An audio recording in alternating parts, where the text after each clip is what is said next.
Hello student, आज की class में आप सभी स्टूडेंट का स्वागत है।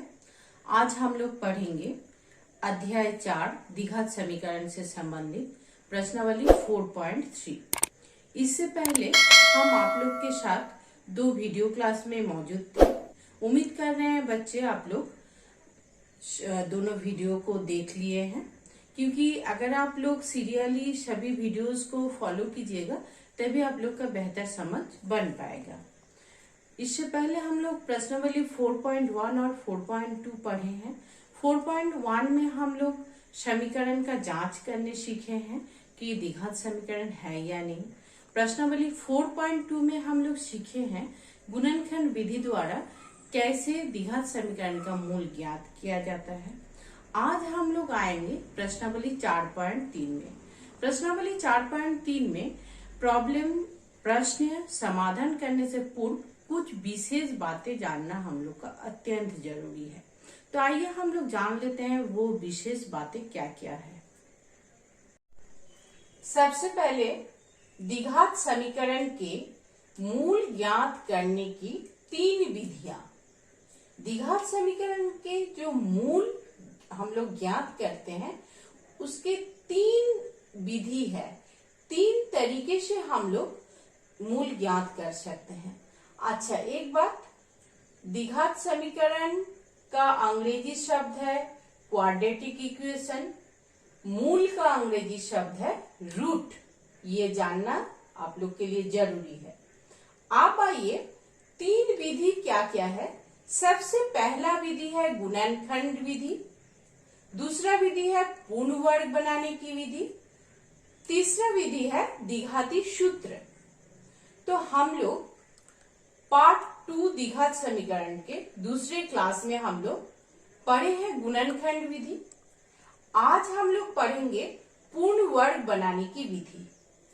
पूर्ण वर्ग बनाने की विधि पढ़ने से पहले कुछ जरूरी बातें हम लोग को जानना है, जिसको हम आप लोग को बता रहे हैं। ध्यान पूर्वक सुनिए। अब देखिए, मूल ज्ञात करने से पहले हम लोग को मूलों का प्रकृति किस तरह का है वो जानना है। तो मूलों की प्रकृति कैसे ज्ञात करते हैं? द्विघात समीकरण ax² + bx + c = 0 जो द्विघात समीकरण का मानक रूप है, इसका विविक्त कर का अंग्रेजी शब्द है डिस्क्रिमिनेंट, जिसे शॉर्ट में d लिख के भी डिनोट किया जाता है। तो विविक्त कर किसे कहते हैं? विविक्त कर कैसे निकाला जाता है? विविक्त कर = b² - 4ac। जो समीकरण दिया हुआ है यहाँ से आपको a, b, c का मान प्राप्त हो जाता है। बस विविक्त कर निकालने के लिए हम लोग a, b और c का मान बैठाते हैं और फिर हम लोग विविक्त कर ज्ञात करते हैं। प्रश्न में आप लोग को विविक्त कर ज्ञात करने के लिए दिया जाता है।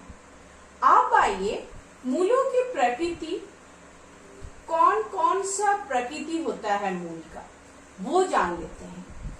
1 नंबर देखिए, 2 भिन्न वास्तविक मूल होते हैं, अर्थात 2 मूल जो हम लोग को मिलेगा वो कैसा होगा? वास्तविक मूल होगा, वास्तविक संख्या होगा और भिन्न होगा। भिन्न माने यहाँ पर परिमेय संख्या नहीं, भिन्न माने या अलग अलग, अर्थात जो मूल हम लोग वास्तविक मूल ज्ञात करेंगे वो क्या होगा? वो अलग अलग मान निकलेगा। वास्तविक अर्थात पॉजिटिव, धनात्मक संख्या होगा, ऋणात्मक संख्या नहीं होगा। तो उसके लिए कंडीशन क्या है? उसके लिए कंडीशन है विविक्त कर का मान 0 से बड़ा होगा। हम लोग b² - 4ac ज्ञात करेंगे तो हम लोग को जो मान मिलेगा वो 0 से बड़ा मिलेगा।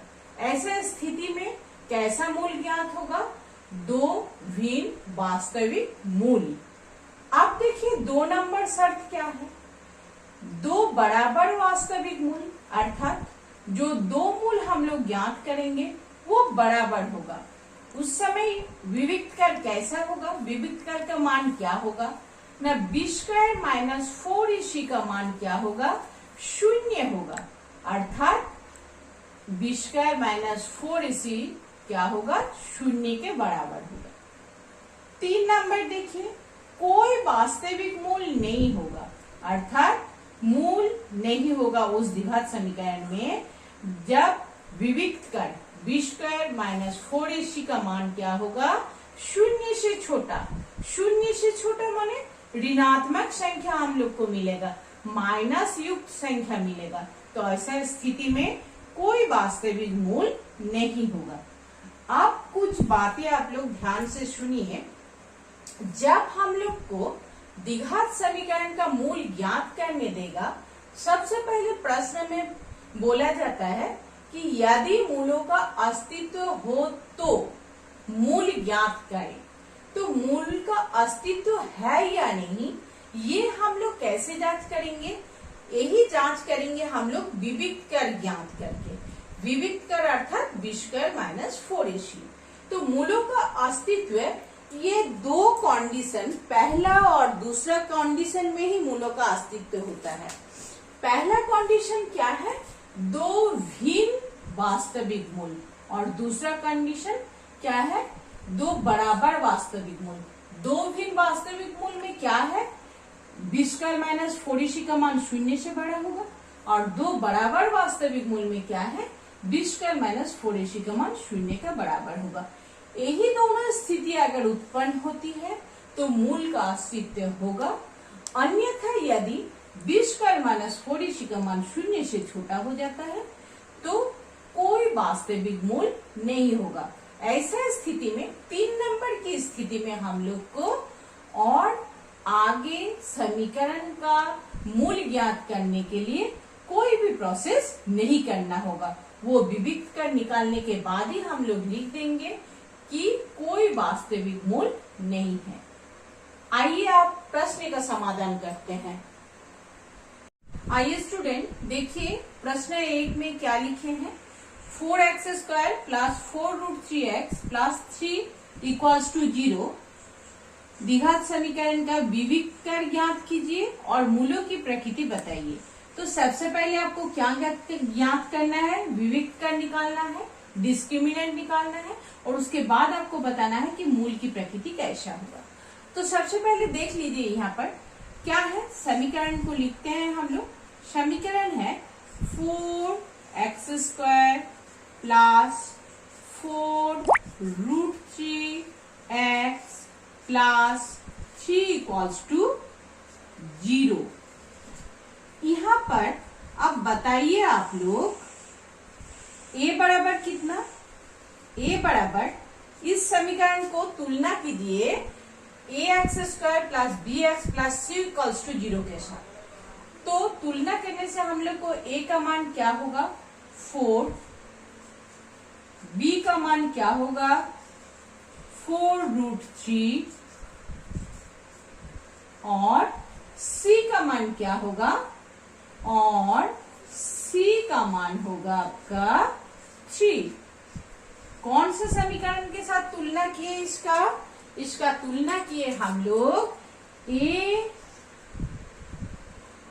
ax square plus bx plus c equals to 0 के साथ।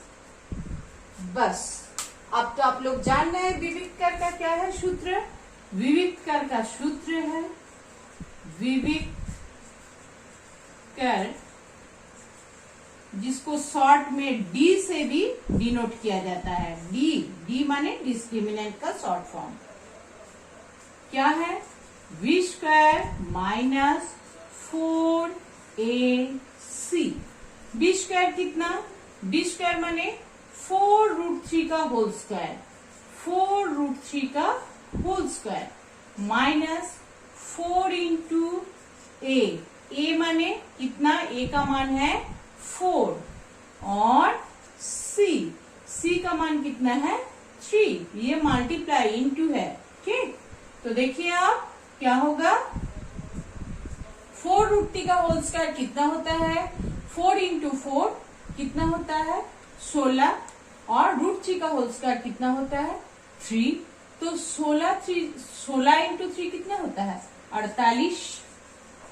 ठीक, अब माइनस ये इंटू, ये है आपका इंटू, चलिए आप लोग को समझाने के लिए इंटू साइन दे दिए, कितना हो जा रहा है 4 इंटू 4 कितना 16, और 16 16, 16 इंटू 3 कितना होता है 16 इंटू 3 हो जाता है आपका कितना 48।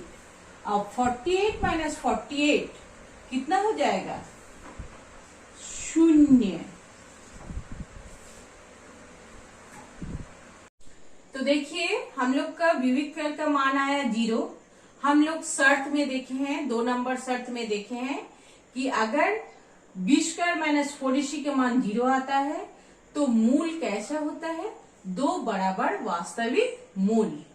तो हम लोग क्या लिखेंगे, यहाँ पर मूल का प्रकृति जो पूछा है उसमें हम लोग क्या लिखेंगे 2 बराबर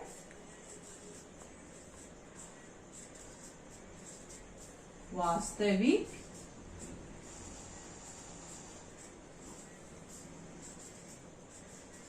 मूल।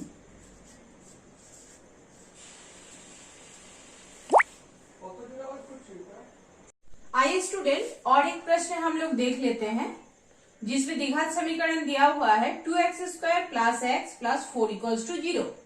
यहाँ भी सेम हम लोग देखेंगे कि विविध कर क्या है और मूल की प्रकृति कैसा है। तो विविध कर हम लोग ज्ञात करने का सूत्र जान रहे हैं, तो लिखिए विविध कर, विविध कर देखिए यहाँ थोड़ा जगह का कमी है, छोटा जगह है, तो आप लोग यहाँ एक चीज देख लीजिए, यहाँ पर a कितना है, यहाँ पर a है आपका 2, b कितना है, b है आपका 1 और c कितना है, c है आपका 4।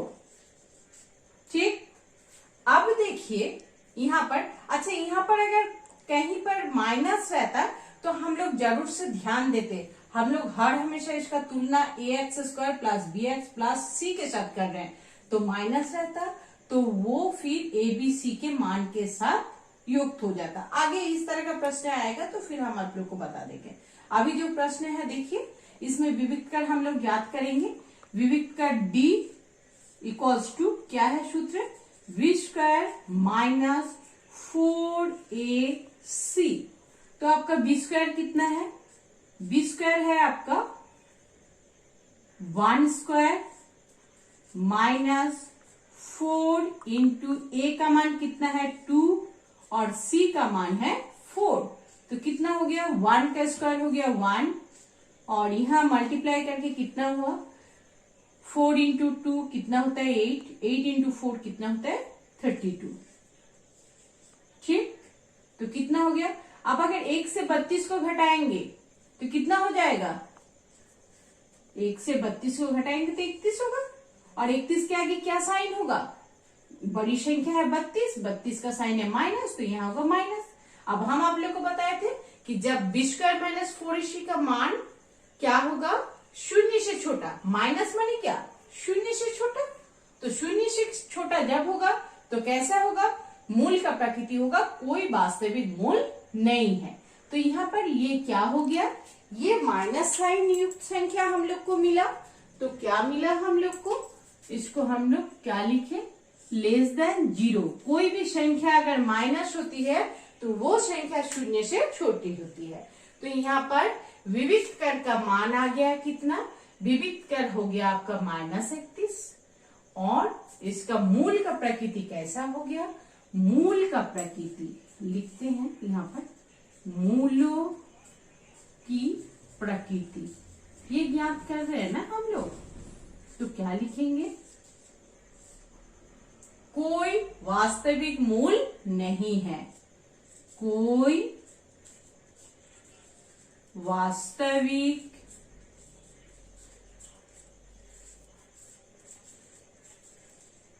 मूल नहीं है।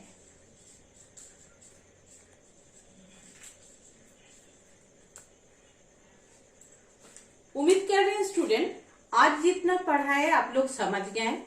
देख लीजिए एक बार, हम शुरू से जो बताए इसको आप लोग कॉपी में बना लीजिएगा। और एक बात हम बताना चाहेंगे कि जो भी क्लास आप लोग को हम दे रहे हैं उस क्लास से जुड़ा हुआ जो भी पिछला वीडियो, अगर पहले का जो वीडियो डाला हुआ है उसको आप लोग जरूर से जरूर चैनल में जाके देख लीजिएगा। लिंक सभी का दिया हुआ है। और एक बात कि आप लोग सब्सक्राइब कर दीजिएगा चैनल को, क्योंकि सब्सक्राइब कीजिएगा तभी समय समय पर आप लोग को नोटिफिकेशन मिलते रहेगा। अब अगले दिन हम लोग पढ़ेंगे प्रश्नावली 4.3, क्योंकि इंट्रोडक्शन में ही हम लोग बहुत आगे बढ़ गए तो क्लास को और बड़ा नहीं करेंगे, थोड़ा लॉन्ग क्लास हो जाएगा तो फिर आप लोग को देखने में दिक्कत होगी। तो अब नेक्स्ट क्लास में हम लोग प्रश्नावली 4.3 का पूर्ण वर्ग बनाने की विधि से प्रश्नों का हल करने सीखेंगे। Thank you.